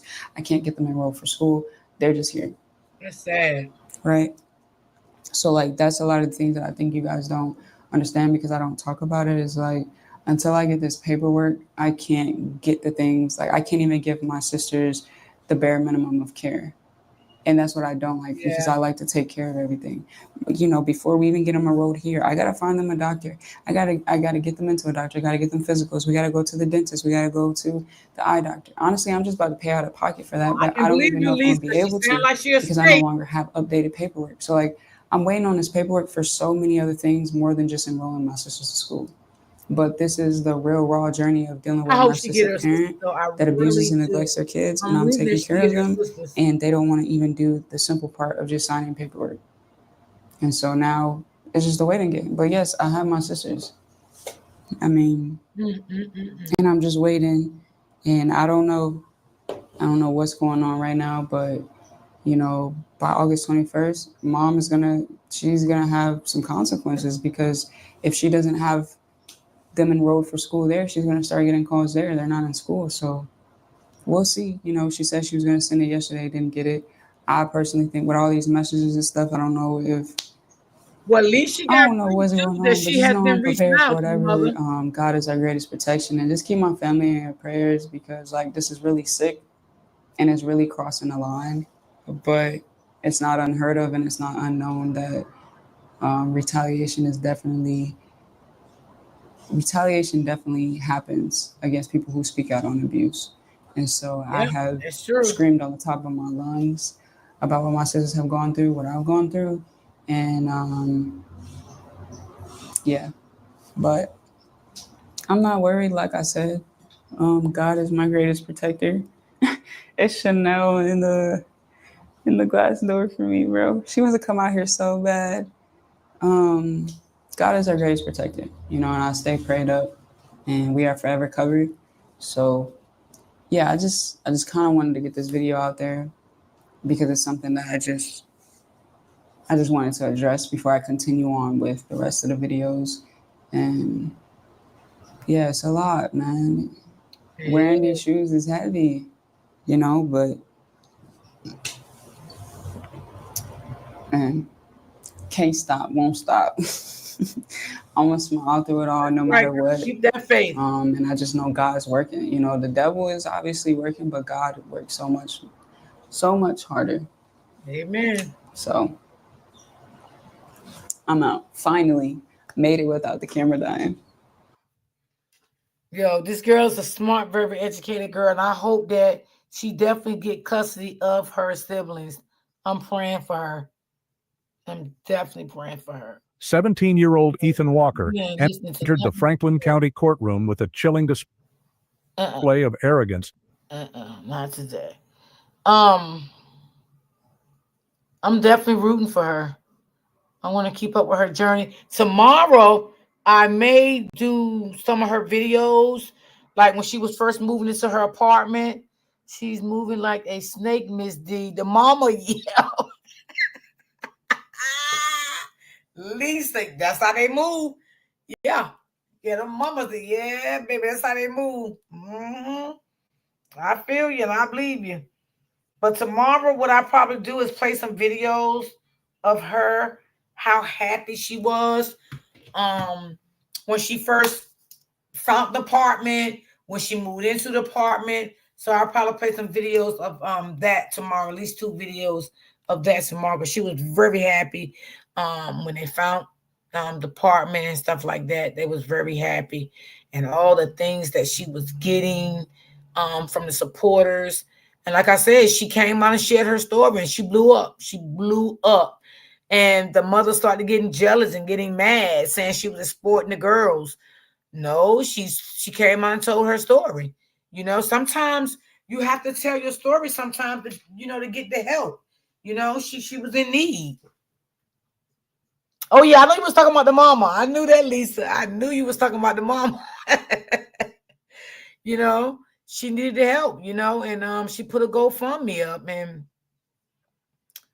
it took her a while to find an apartment too. She just didn't find an apartment like that, because what happened was a couple of apartments denied her due to that eviction that she had. You know what I'm saying? So a couple of apartments did deny her because of that, but God finally blessed her with the apartment that she's in now and stuff. She have a 2-bedroom. It's really nice. So Thank y'all for timing in. I appreciate y'all. I hope y'all enjoyed the commentary for today.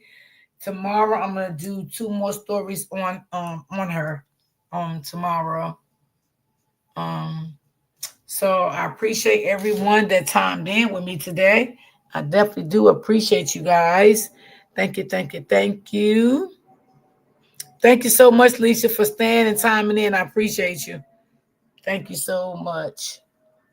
Appreciate that. And I will see you guys tomorrow on the next live.